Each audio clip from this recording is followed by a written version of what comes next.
Tica Radio 915 FM Estéreo. Generamos conversación. Emisora de la Fundación Ciudadela de Libertad. Un programa dedicado a ir más allá de la noticia, analizando a fondo las causas, consecuencias y hechos del acontecer nacional e internacional. Único en su formato. 7 Días Radio. Con Rodolfo González y su equipo de profesionales. Al aire ya, en Teletica Radio. Generamos conversación. Hola a todos, ¿qué tal? Muy buenos días, bienvenidos a una nueva emisión de 7 Días Radio. Empezamos escuchando estos acordes porque hace unos minutos se ha confirmado la muerte de Charlie Watts, el baterista de los Rolling Stones, quien murió, según las agencias internacionales de prensa, hoy en Londres a los 80 años, según anunció su agente, lamentando, según sus palabras, la muerte de uno de los mejores bateristas de su generación. Con gran tristeza anunciamos la muerte de nuestro querido Charlie Watts, afirmó su agente en un comunicado, añadiendo que el músico falleció tranquilamente en un hospital de Londres, hoy mismo, rodeado de su familia. La noticia ha trascendido hace apenas unos minutos a nivel mundial y por supuesto es posiblemente la noticia en el ámbito de los espectáculos que marcará este martes 24 de agosto. Ya un portavoz del artista había anunciado a principios de mes que Watts no participaría en la gira norteamericana de la banda prevista para el otoño por motivos médicos. El baterista cumplió apenas en junio pasado sus 80 años y llevaba en los Stones desde 1963. El comunicado no especifica las razones de su muerte, la causa de su muerte. Sin embargo, sí había trascendido que en el 2004 Watts fue tratado en un hospital londinense de un cáncer de garganta, del cual se había recuperado tras una batalla de muchos meses. Así que vamos a estar pendientes de esta información. Por supuesto, usted puede encontrar más detalles en teletica.com. Ya puede encontrar en nuestro sitio más detalles acerca de la muerte del baterista de los Rolling Stones. Bien, les saluda Rodolfo González Mora y lo hago en nombre de todos los que producimos este espacio, 7 Días Radio, aquí en Teletica Radio, de lunes a viernes a las 11 de la mañana, así también nuestra versión de televisión en Teletica Canal 7, todos los lunes a las 8 de la noche. Vamos con nuestro tema del día. En 7 Días Radio, el tema del día.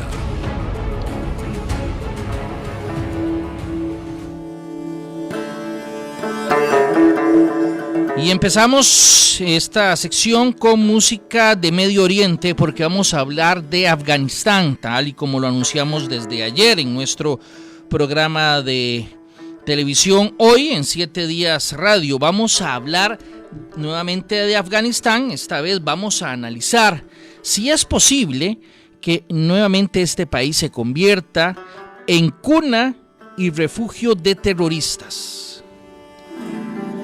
Para eso hemos invitado esta mañana y es un placer para mí darle la bienvenida nuevamente a nuestro amigo Gabriel Ventasgal, quien es un analista que en este momento se encuentra en Israel y nos va a dar la perspectiva, por supuesto, desde otra parte del mundo. Nosotros ya hemos hablado de Afganistán tanto en la web como en la radio como en la televisión, pero por supuesto con analistas de nuestro contexto, de nuestra realidad.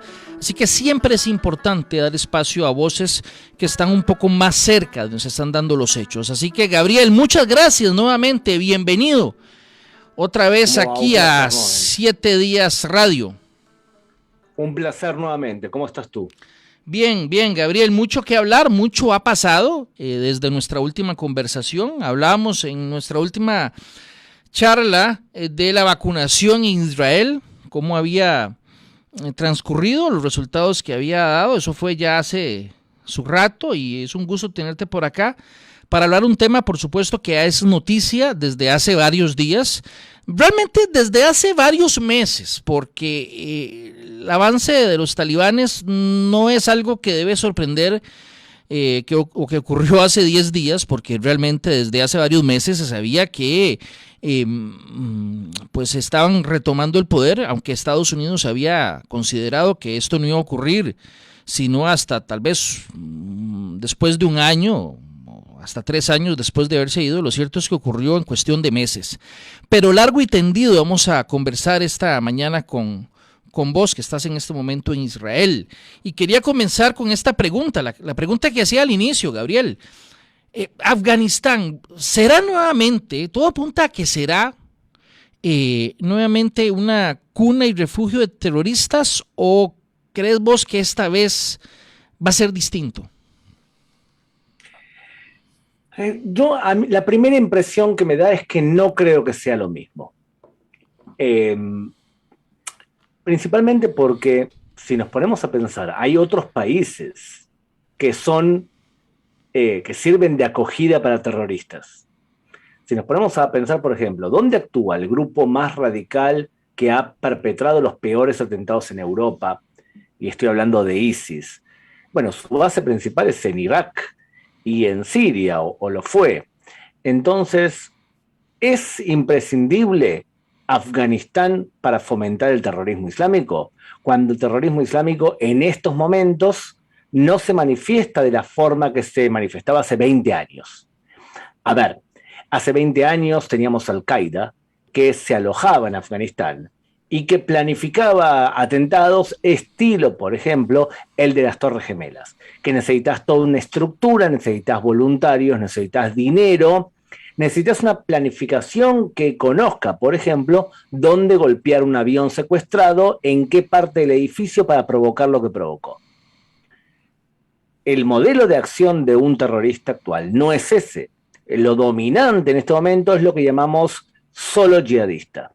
Y solo yihadista es, tú eres una persona que está convencida de ciertos principios básicos de la versión radical del Islam, y lo que haces es te nutres solo de información, o eliges dónde vas a atacar solo, planificas ese mismo ataque y lo ejecutas solo, y luego te filmas y dices que representas a ISIS cuando de verdad no hay nadie detrás tuyo.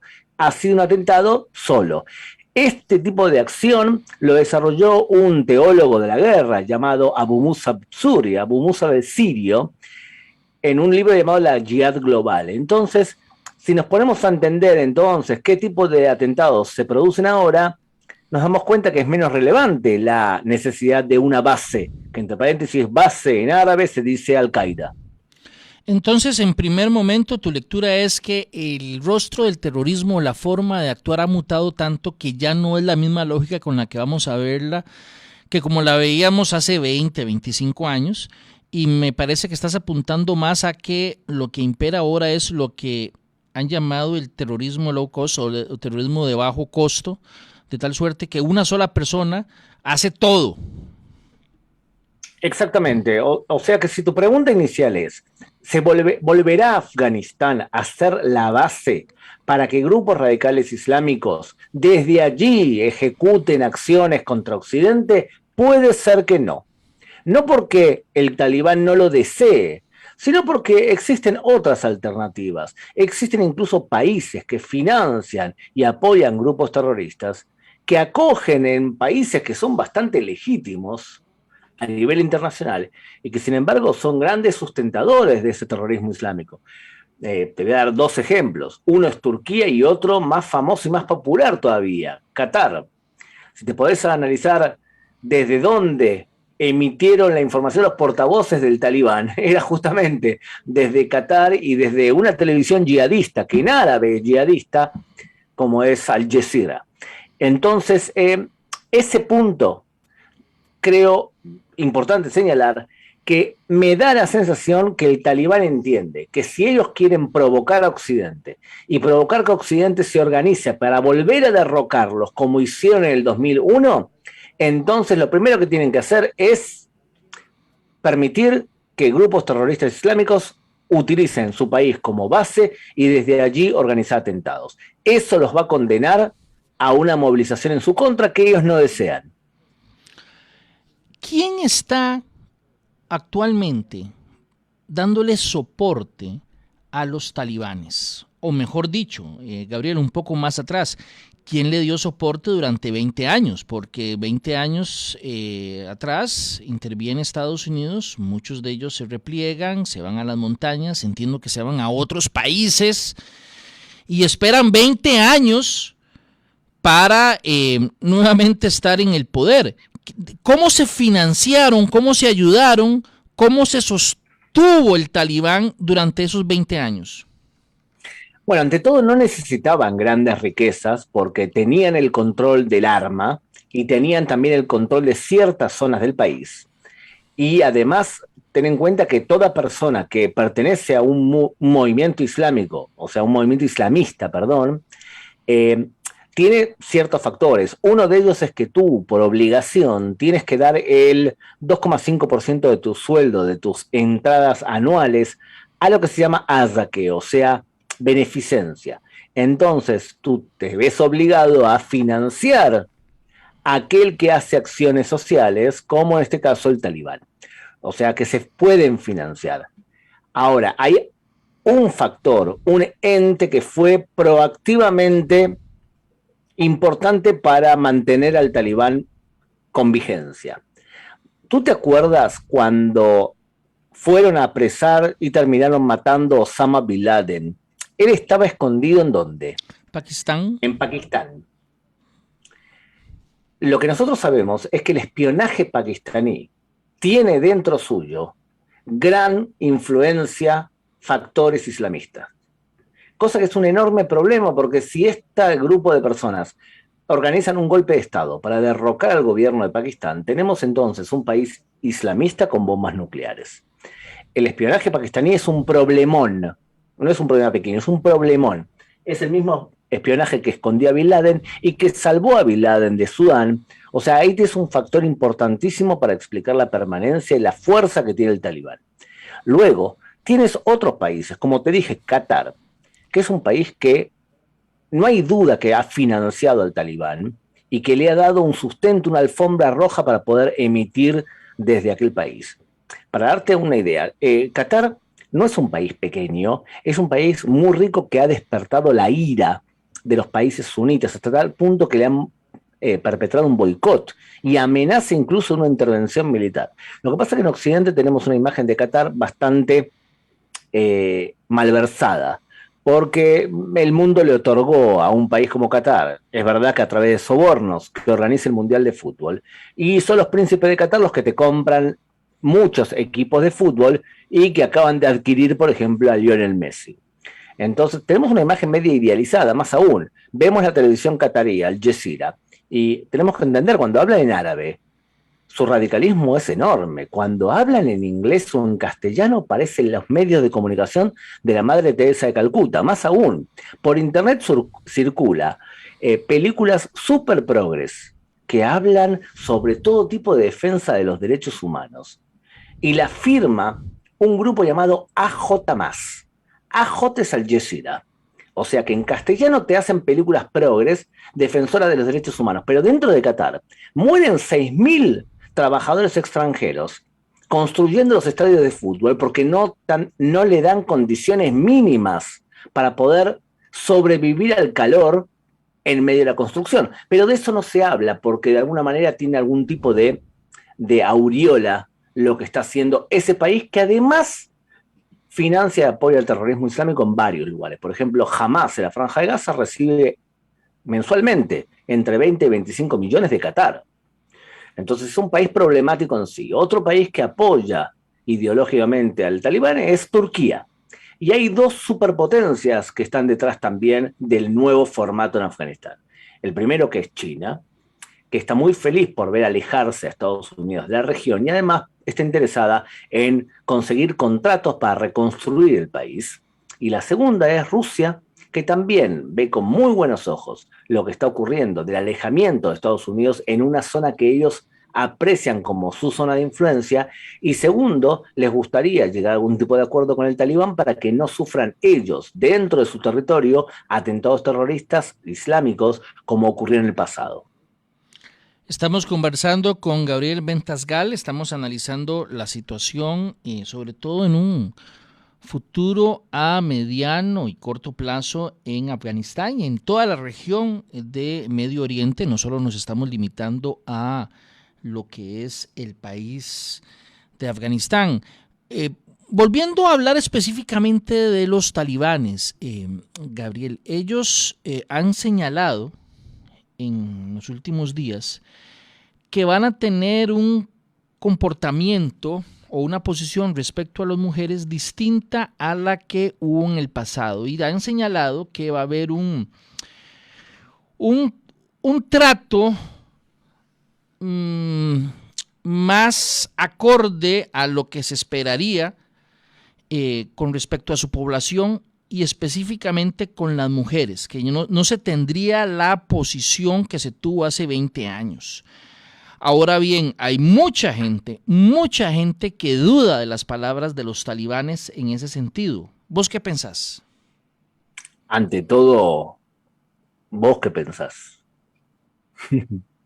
No, es que el que está haciendo la entrevista soy yo.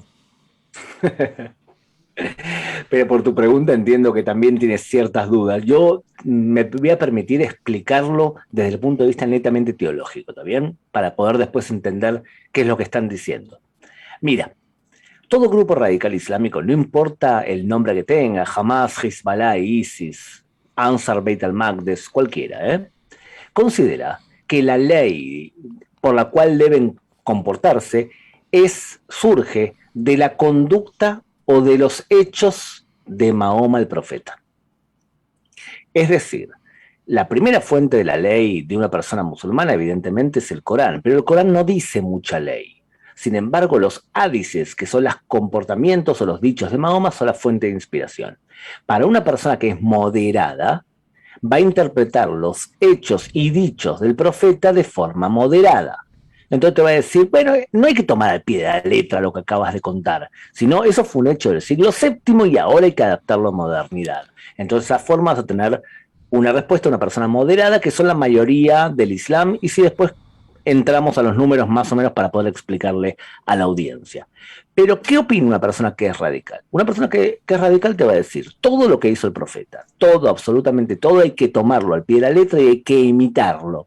Entonces, si el profeta se casó con una niña llamada Aisha, de 6 años, y tuvieron su primera relación sexual a los 8, entonces es posible y es permitible hacer algo así. Entonces ahí tienes una interpretación de tomada al pie de la letra, que la gran minoría del Islam se manifiesta de esa forma. Ahora, dicho todo eso, a lo largo de su vida, Mahoma se podría decir que faltó a la verdad de acuerdo a lo que consideramos en Occidente. O sea, te voy a dar un caso específico. Mahoma en el año 628 firma un acuerdo con la tribu de Quraysh y en el año 630 la viola. Entonces se desarrolla todo un concepto que es que una persona que es radical le puede mentir a una persona que no sea de la fe para favorecer la posición del creyente. ¿Me expliqué? En otras palabras, si tú eres cristiano o eres judío, uno de los 10 mandamientos es no levantarás falso testimonio. O sea, no mentirás. ¿Qué te va a decir una persona radical islámica? Te va a decir, perdón, si favorece a mi posición, se puede mentir. Más aún si es a un cristiano o un judío. Estamos hablando, Gabriel, de la interpretación radical, ¿verdad? Sin duda. Claro. Sin duda, la persona moderada te va a decir de ninguna manera. Lo mismo que piensan los judíos y los cristianos, también lo pienso yo. Pero una persona radical te va a decir, se puede mentir si favorece al Islam. ¿Cómo lo sé yo? Por ejemplo, cuando, digamos, Hezbollah le dice al mundo, nos mataron a 100 personas y son todos civiles. ¿Está mintiendo? Probablemente sí. ¿Y por qué lo hace? Porque sabe que ningún periodista extranjero va a ir a verificar si lo que está diciendo es verdad. Y porque mentir se puede.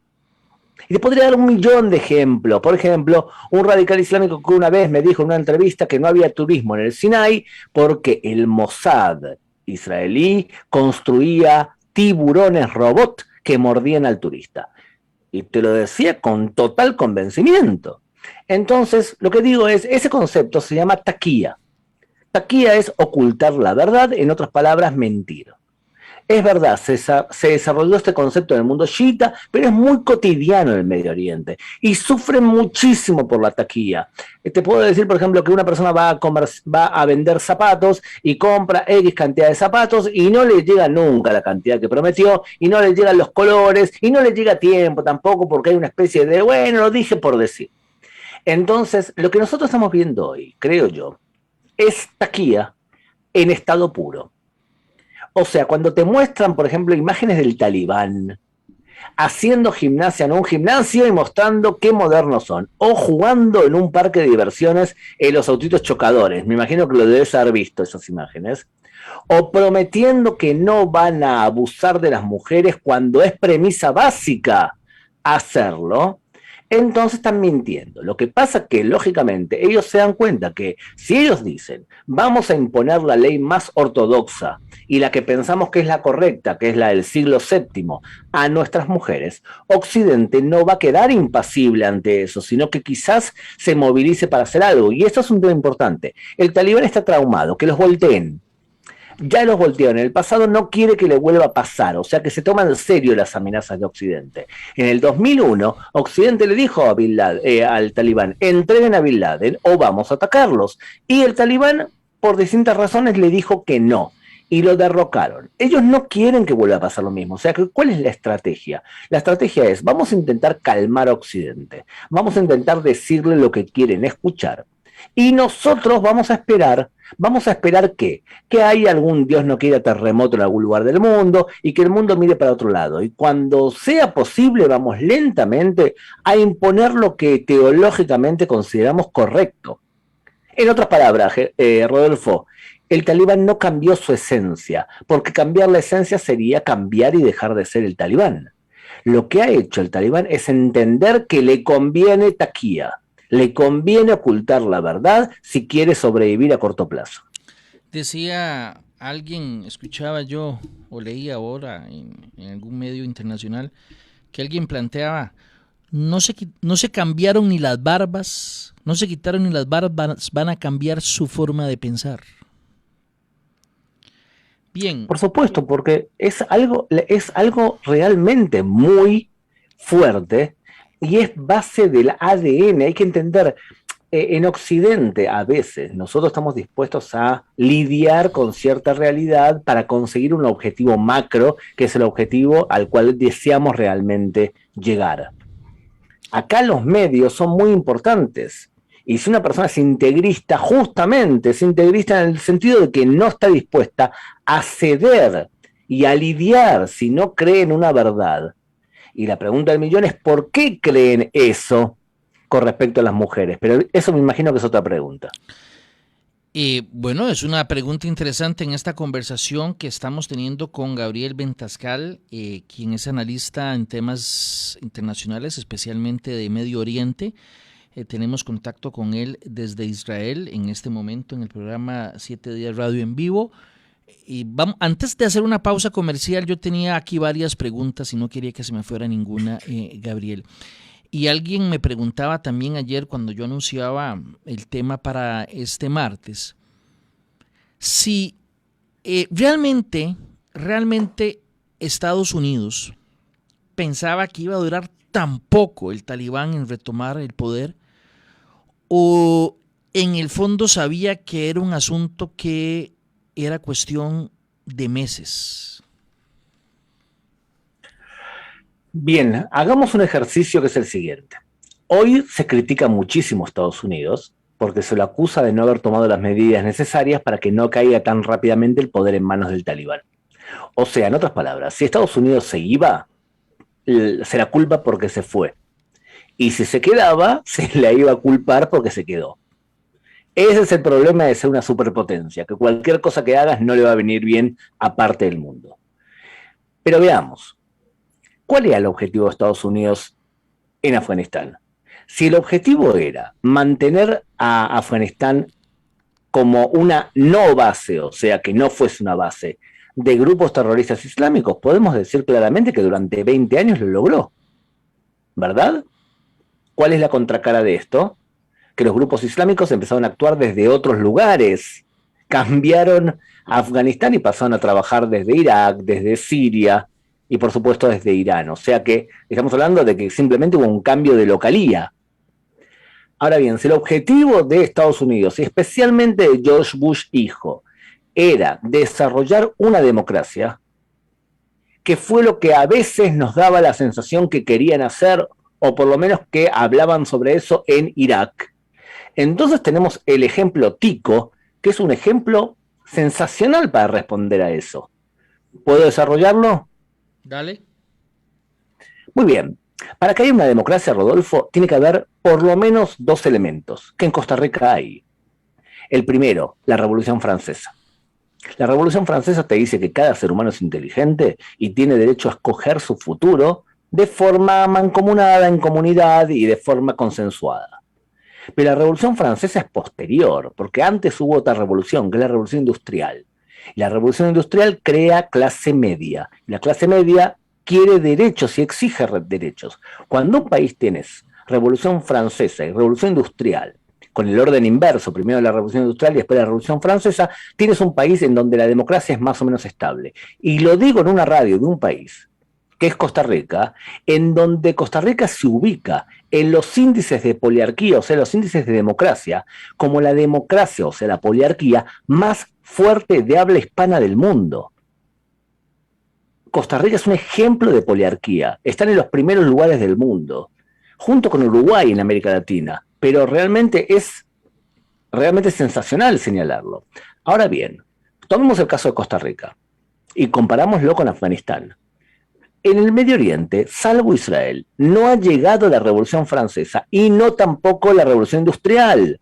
O sea que no hay condiciones de ninguna manera para desarrollar una democracia. Y por eso Bernard Lewis, gran especialista del Medio Oriente, dice que lo que había que crear es una especie de parlamento de tribus y que tribus se pongan de acuerdo y que no se podía implementar el principio de un hombre, un voto. Porque eso es ajeno a la región y también es ajeno al Islam. Entonces, no se podía implementar. Si el objetivo de Estados Unidos era implementar eso que acabo de decir y que ustedes disfrutan en Costa Rica, entonces no solamente fracasaron, sino que también era una inocentada. Sí, estaba destinado a fracasar por lo que estás planteando desde el inicio, si fuera ese el motivo. Robert Lynch analiza por qué cayó la democracia en España en los años 30 y dice claramente, no hay clase media, no hay democracia. No hay clase media, no hay democracia. Y por lo tanto, en Medio Oriente no hay. No solamente eso. Uno de los principios teológicos básicos del Talibán y de otros grupos radicales es que todos los valores de Occidente son lo que ellos llaman Jahiliya. Y es la infección de Occidente. Mahoma, el profeta, nos curó de la Jahiliya. Y la Jahiliya era el comportamiento que teníamos nosotros antes de la llegada del profeta. Teníamos comportamientos que eran barbáricos, pero nos curó de la Jahiliya. Tras la conquista del Medio Oriente, de las potencias occidentales, ellos, dicen los teólogos radicales islámicos, nos contagiaron de la Jahiliya. Y la Jahiliya es la televisión, la Jahiliya es el hecho que las mujeres se vistan como se visten en Occidente, la Jahiliya es la democracia.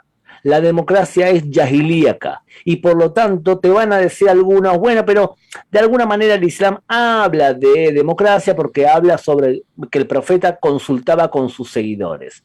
Pero no existe democracia en Medio Oriente y un radical islámico te va a decir democracia y elecciones es jahilía y por lo tanto es ajena a todo lo que nosotros decíamos como algo bueno.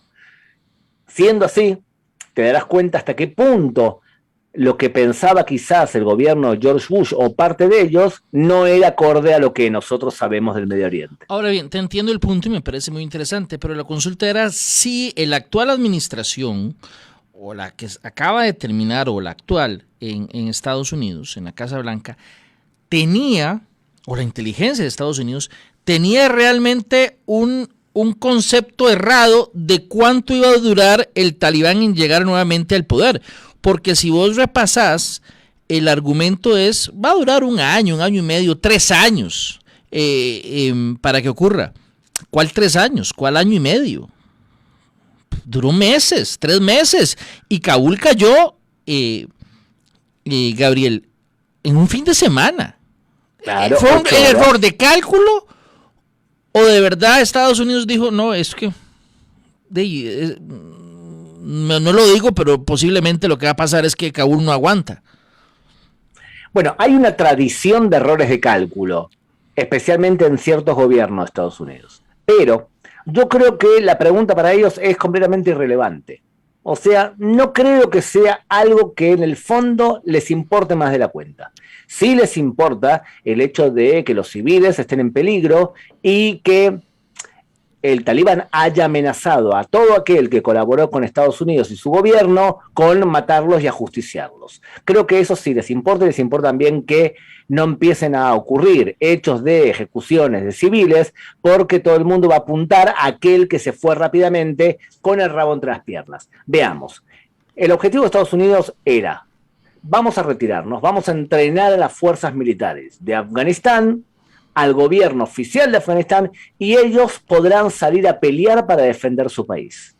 Pero nosotros no nos vamos a quedar allí. ¿Y por qué no nos vamos a quedar allí? Y porque entregamos más de 20.000 de nuestros soldados para defender una tierra que no era nuestra, y además pagamos $1 trillón en inversión en algo que no nos pertenece. O sea que no tenía sentido económicamente todo esto, ni tenía sentido humanamente todo eso.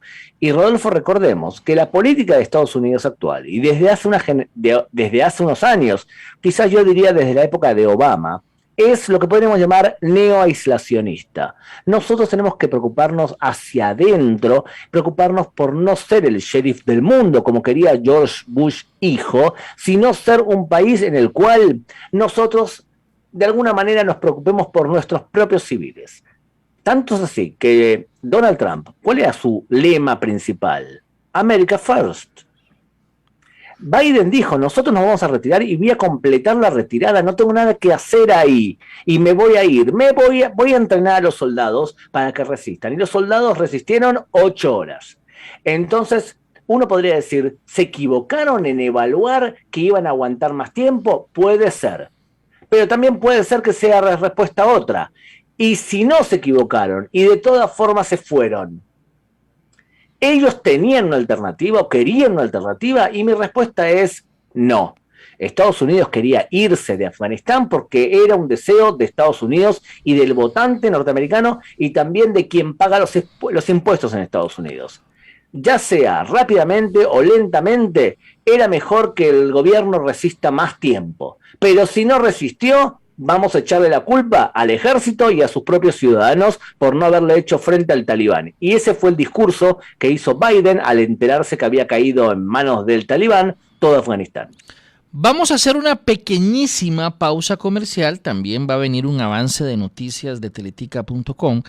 Pero antes voy a adelantarle a todos qué es lo que vamos a conversar con nuestro amigo Gabriel Ventascal a la vuelta.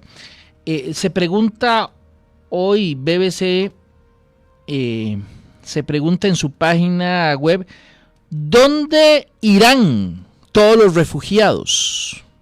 ¿Dónde irán todos los refugiados? Me parece una pregunta muy válida a partir de lo que no solo vemos en el aeropuerto de Kabul, sino que me imagino que debe estar ocurriendo en algunas fronteras de Afganistán.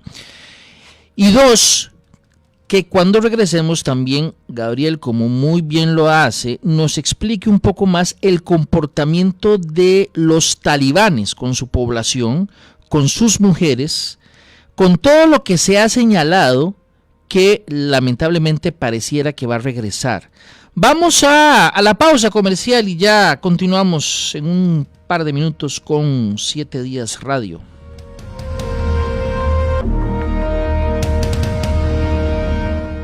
Siete Días Radio regresa después de la pausa, aquí en Teletica Radio 915. Generamos conversación.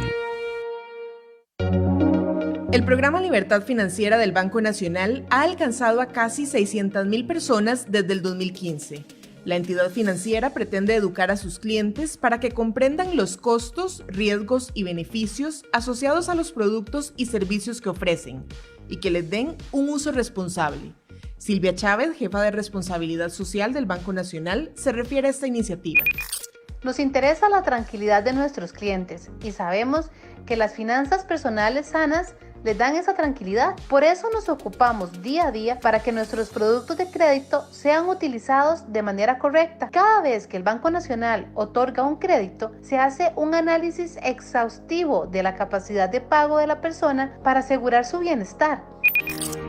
El servicio informativo del programa Libertad Financiera está a disposición de los clientes en todas las sucursales del conglomerado Banco Nacional, pero también con contenido y campañas en redes sociales y otros medios masivos. Las acciones de orientación están lideradas por más de 400 funcionarios llamados embajadores de Libertad Financiera, quienes ofrecen asesorías más completas a los usuarios que buscan una economía personal saludable.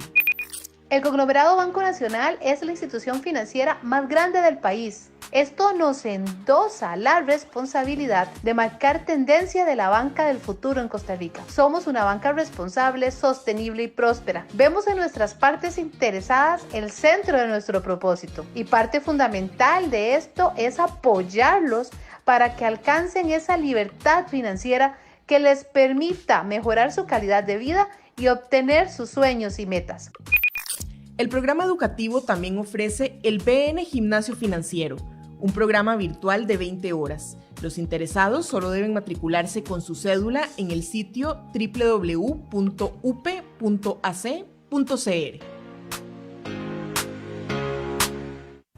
Hola, ¿qué estás escuchando? ¿Puedo oír? Es una canción de rock, de pop. ¿Te preguntas dónde está la mamá de esta chiquita? Acá está, dejándola ser curiosa. Y Colby Postpago está con ella. Estrena celular con un pago inicial según tus posibilidades y 30% de descuento en la mensualidad de tu plan desde 18,000 colones, impuesto al valor agregado incluido. Colby, saltemos juntos. Ve reglamento y más información en colby.cr. Hay filas que sí dan gusto. Como la fila para entrar a un concierto del grupo favorito. O la fila para tirarse en los toboganes de agua del parque de diversiones. ¡Qué chivas! ¿Se acuerdan? Ah, no, ya sé. La fila para recibir el título de graduación. La verdad, esa es la mejor. Con birrete y todo. Reserve su tiempo para las mejores filas. En Riteve ya puede brincársela y pagar directamente en rtv.co.cr. Así llega directamente a la línea de inspección, fácil, rápido y seguro. Riteve, comprometidos con la vida. Les saluda a su hermano el padre Sergio Valverde de la Asociación Obras del Espíritu Santo para invitarles a participar en el grandioso bingo virtual Gallo Pinto de la Alegría. Sí, para ayudar a familias en alto riesgo social a nivel nacional. Sábado 18 de septiembre, 6 p.m. por Facebook Live. Valor del cartón 2,000 colones. Primer premio, $500,000 de colones. Luego 5 premios de 100,000 colones cada uno. 2 pantallas de televisión, 2 refrigeradoras, 2 cocinas y 2 lavadoras. También gran cantidad de electrodomésticos en general, órdenes de compra y más de 100 canastas de víveres. Cómpralo ya y envíe su comprobante por Simpe Móvil 8438-6040, 8438-6040 en las diferentes sedes de la Asociación Obras del Espíritu Santo y con nuestros servidores. Nos ayuda. Seguimos analizando a profundidad los hechos y acontecimientos más allá de la noticia. Continuamos con más de 7 Días Radio, en vivo por Teletica Radio 915. Generamos conversación. Teletica.com y Teletica Radio presentan el resumen de noticias. Hola, ¿qué tal? Les saluda Luana Orjuela y a continuación haremos un repaso sobre las noticias más relevantes a esta hora. El expresidente Luis Guillermo Solís deberá comparecer ante los diputados por el supuesto apoyo que habría brindado a un proyecto de vivienda liderado por Luis Cartín Herrera, señalado por liderar una presunta red de narcotráfico. Las lluvias causaron estragos en diferentes partes del territorio nacional durante la noche de lunes y madrugada de este martes, activando la alerta de emergencia en 23 cantones del país. Según la Comisión Nacional de Emergencias, en el periodo mencionado se reportaron 84 eventos relacionados con las lluvias. Son 63 inundaciones y 21 deslizamientos de tierra. Rescatistas de la Cruz Roja buscan desde la noche de este lunes a un joven de 27 años quien se precipitó a un río en el Tejar de Cartago. Desde las 6 de la mañana de este martes, 7 cruzrojistas, junto con 2 vehículos de operaciones más una unidad de rescate y un drone, buscan al sujeto por el margen del río. Al parecer, el hombre responde al nombre de Froilán Siles Hernández. El auto caudal, producto de las lluvias, torna la operación como peligrosa. Sin embargo, se está trabajando hasta que las condiciones del clima lo permitan. Escuchamos declaraciones de Mauricio Mendoza de la Cruz Roja. La noche de ayer nos ingresó un incidente donde reportan que una persona en razones desconocidas cae al cauce del río, esto en el sector de Tejar. Este conecta con el río Reventado. El día de hoy nos mantenemos un vehículo especializado de rescate, un vehículo de operaciones, 7 cruzistas y un colaborador de la institución con un dron, haciendo una revisión desde el punto de caída hasta la represa de Cachí. La topografía del mismo es muy compleja, ya que hay lugares donde no se pueden caminar y el cauce del río está sumamente aumentado. En los espectáculos, el baterista de los Rolling Stones, Charlie Watts, murió en Londres a los 80 años, anunció su agente lamentando la muerte de uno de los mejores bateristas de su generación. Con gran tristeza anunciamos la muerte de nuestro querido Charlie Watts, afirmó su agente en un comunicado, añadiendo que falleció tranquilamente en un hospital de Londres hoy mismo, rodeado de su familia. En el ámbito internacional, más de 5.000 millones de dosis de vacunas contra el COVID-19 fueron administradas en el mundo según un conteo de la AFP hasta este martes. Se tardaron 26 días en administrar 1.000 millones de vacunas, desde los 4.000 a los 5.000 millones de dosis, un ritmo de inyección semejante al observado en los 3.000 y los 4.000 millones. Y en los deportes, la delegación costarricense que nos representará en los Juegos Paralímpicos de Tokio 2020 tuvo su día inolvidable este martes al participar en la ceremonia de apertura. En total son 9 atletas que intentarán dejar al país en alto. Si desea más información, puede visitarnos en teletica.com y en todas nuestras redes sociales. Gracias a Luana Orjuela, quien nos estaba dando lo más relevante que usted puede encontrar en teletica.com. Y continuamos aquí en Teletica Radio, conversando con Gabriel Ventascal, quien es un analista en temas de Medio Oriente principalmente. Y antes de la pausa, Gabriel, yo ponía 2 puntos sobre el tapete. Uno es, ¿qué va a pasar con toda esta gente? Evidentemente los medios están enfocando lo que está ocurriendo en el aeropuerto de Kabul, pero yo supongo, y tal vez vos me darás mayor contexto, que en las fronteras debe estar pasando algo similar o peor posiblemente. Y 2, vamos a ver si lo que se ha dicho de los talibanes realmente es acorde, aunque vos ya nos diste bastante explicación, de un panorama realmente de terror que se ha estado señalando y que por supuesto que el intento desesperado de miles de personas por escapar me parece que son pruebas suficientes de que efectivamente hay un enorme temor y terror por lo que va a pasar en Afganistán. ¿Qué comportamiento van a tener particularmente con su población y contra las mujeres? Empecemos por el tema de los refugiados. ¿Qué va a pasar con todos ellos o la gente que quiere salir de Afganistán? Mira, hace un rato una periodista del canal más importante de noticias de aquí informó desde la frontera, pero no de la frontera que vemos todos. Porque por ahora vimos especialmente lo que pasa en el aeropuerto y ciertas políticas de Estados Unidos para rescatar justamente a esos que trabajaron para ellos durante años. Recordemos que el talibán amenazó a todos los colaboracionistas, con todos los que colaboraron con los imperialistas que dominaron nuestro país durante 20 años, vamos a ajustar cuentas con ellos. Esa era la amenaza anterior. Y ahora dicen que no va a ser así. Entonces veíamos a las personas subiendo aviones y eso fue el titular en casi todos los países del mundo. Vimos menos imágenes de afganos intentando cruzar para Pakistán. Y en ese sentido, yo dije hace un rato, Pakistán y el servicio de espionaje de Pakistán ha apoyado al talibán claramente. Ahora, otra cosa diferente es captar a los refugiados de ellos. Lo que vemos casi nada, que es lo que informaba este periodista, es lo que pasa en las fronteras, por ejemplo, de Uzbekistán y de Tayikistán. Y allí lo que contaba ella es que especialmente hombres parten hacia la frontera, se ven menos mujeres intentando cruzar hacia el otro lado y existen y se han levantado campamentos con tiendas para intentar llegar al otro lado pero que las autoridades de algunos países no permiten ese paso. O sea, los afganos están temerosos de lo que puede ocurrir, se colocan con tiendas en la frontera de los países que acabo de decir, y lo que contaba la periodista es que en varios casos se ha mostrado cómo el talibán en la frontera interrogaba golpeando a aquellos que querían huir. Entonces, eso por un lado. Por otro lado, la Unión Europea teme, con cierta razón, que ellos sean los destinatarios finales de un montón de refugiados, al igual que fueron los refugiados de Siria de la guerra del 2016.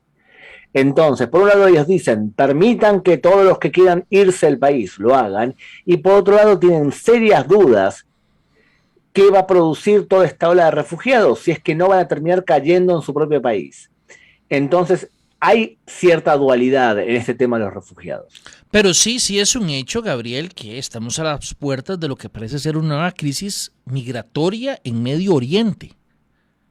Totalmente, Rodolfo, totalmente. Ahora bien, ¿de qué va a depender? Porque, a ver, pongámonos en contexto.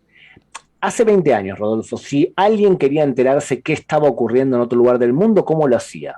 Además de a través de Radio Teletica, por supuesto, pero ¿cómo lo hacía? A través de un medio de comunicación que se tomaba el trabajo de poder filmar y ofrecerle a la gente un informe de lo que estaba ocurriendo con el contexto. ¿Estamos de acuerdo? Uh-huh. Más o menos, ¿cuándo empezaste a dedicarte a los medios de comunicación, Rodolfo? Más tiempo del que uno me imagino, inclusive, 27 años. O sea que estamos de acuerdo que cuando empezaste profesionalmente a esto, filmabas quizás en Betacam y enviabas la información a través de satélite. Y pagar un satélite no era barato. Te lo voy a decir así, trabajamos en 3/4, una tecnología que tal vez vos te acordás, que es de museo ya. Yo soy, me parece que tengo menos años en el medio que tú, y yo editaba con Cat2Cat, a ver si te suena. No. Pero 3/4 era una grabadora grandísima que tenía que andar otra persona, asistente del camarógrafo, en el hombro, porque era muy pesada. ¿De cuánto hace? Casi 30 años. Claro, imagínate que ahora tú, para poder sobrevivir en esta carrera, tienes que saber editar, filmar, grabarte, y de hecho ahora estamos emitiendo este programa, siendo que yo estoy con un micrófono bastante bueno, pero estoy de hecho hablando por Zoom. Uh-huh. Y estamos de acuerdo que yo podría perfectamente hacer un programa de televisión en donde me entrevistasen a través de este medio o otra empresa parecida. Uh-huh. Ahora bien, mira lo que pasa. En la última guerra de la Franja de Gaza, a mí me entrevistaron unas 400 veces para distintos canales de televisión, y yo transmitía desde mi Zoom en cualquier lugar del país, filmándome a mí mismo y utilizando el micrófono que tenía bien de mi cable o bien de mi iPod. O sea, yo podía ser un periodista en donde, al fin y al cabo, la calidad de imagen era suficientemente buena para poder transmitir y que se me viese bien y se me escuchase bien. No hay que pagar satélite y cualquier persona puede informar desde el terreno. Dicho todo esto, significa que si mañana hay una violación a los derechos humanos de las personas de Afganistán y ellos pueden filmar y emitir información, entonces vamos a mantener al mundo atento de la violación de los derechos humanos. Yo confío más en ese ser humano que está recibiendo los golpes en Afganistán, que nos informe de lo que está pasando, y menos de lo que hagan las cadenas oficiales de comunicación. Mira, Gabriel, nos quedan 7 minutos y estoy seguro que ocupamos más tiempo para que nos desarrolles el último punto completamente, pero vamos a tratar de hacerlo en 7 minutos. Aquí se ha escuchado que los talibanes volverían a las ejecuciones, a los latigazos, a obligar a las mujeres a andar con un permiso escrito para poder caminar en la calle, que se va a prohibir se va a prohibir la televisión o la música, el cine. ¿Qué otra cosa que tal vez en Occidente no hemos escuchado tanto es una realidad en el mundo talibán hacia su población? Muy bien, en 7 minutos. el deseo máximo es erradicar la jahilía, la infección de Occidente, y por eso van a cerrar cines, televisión y todo lo que acabas de decir. Y el objetivo es vivir como en la época del origen de nuestra grandeza. Origen se dice salaf, de ahí viene la palabra salafista. Entonces queremos vivir con las normas del siglo VII.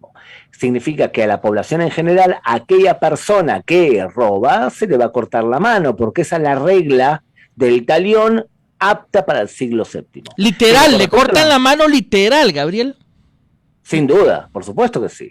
Esa es la forma de poder castigar a una persona, porque te recuerdo, robarle a un musulmán es castigado de esa forma. Robarle a un no musulmán, si favorece al Islam, es posible y aceptable. Así piensa un radical.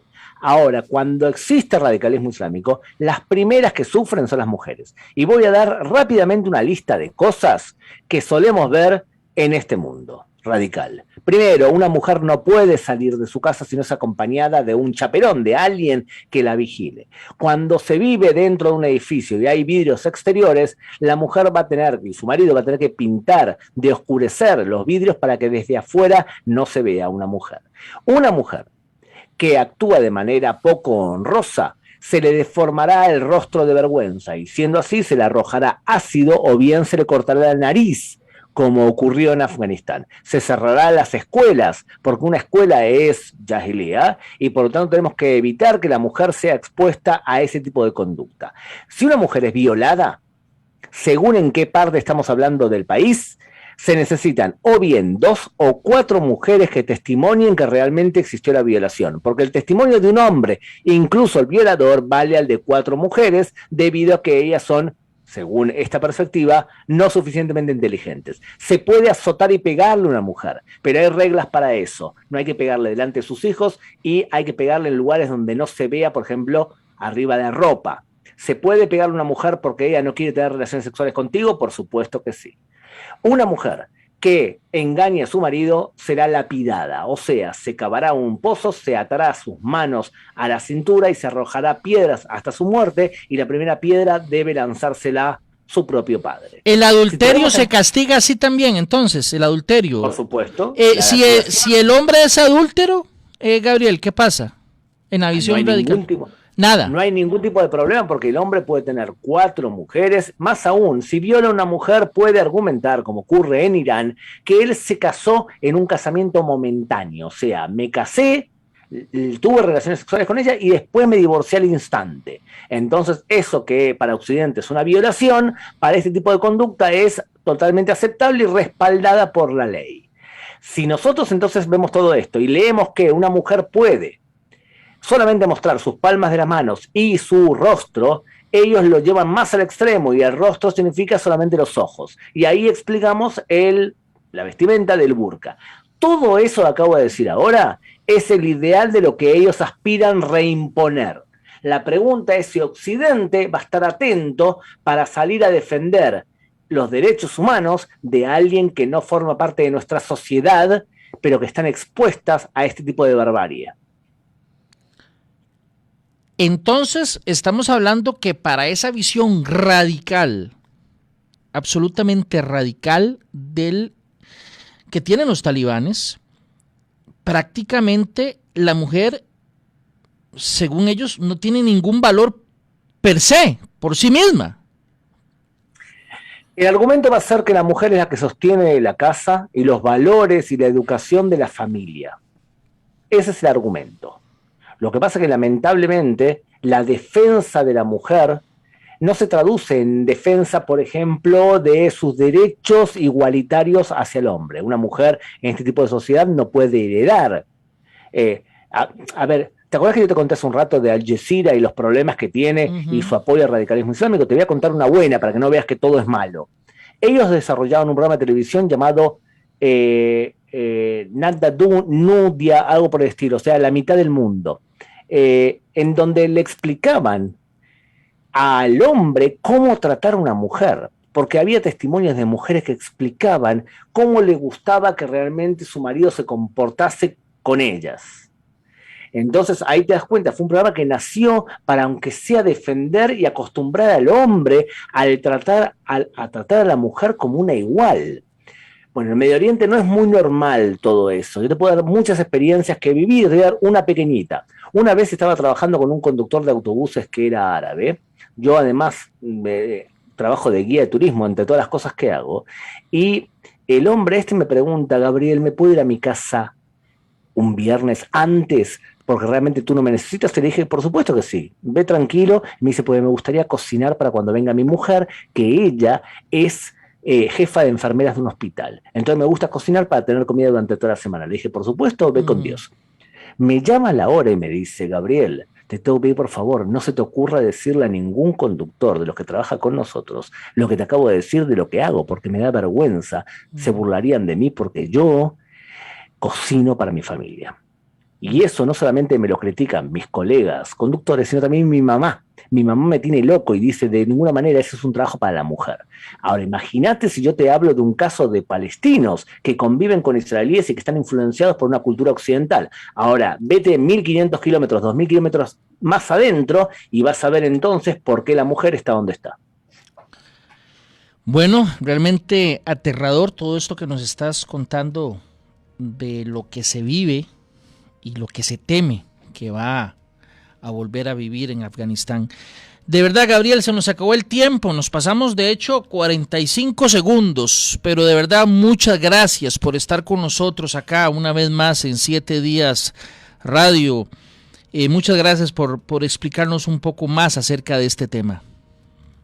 Y a la población afgana tenemos que desearle entonces pura vida.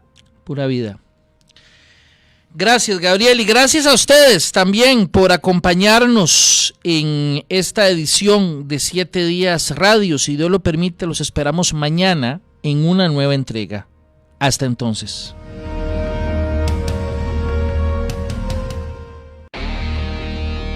Hasta aquí su cita diaria con el programa.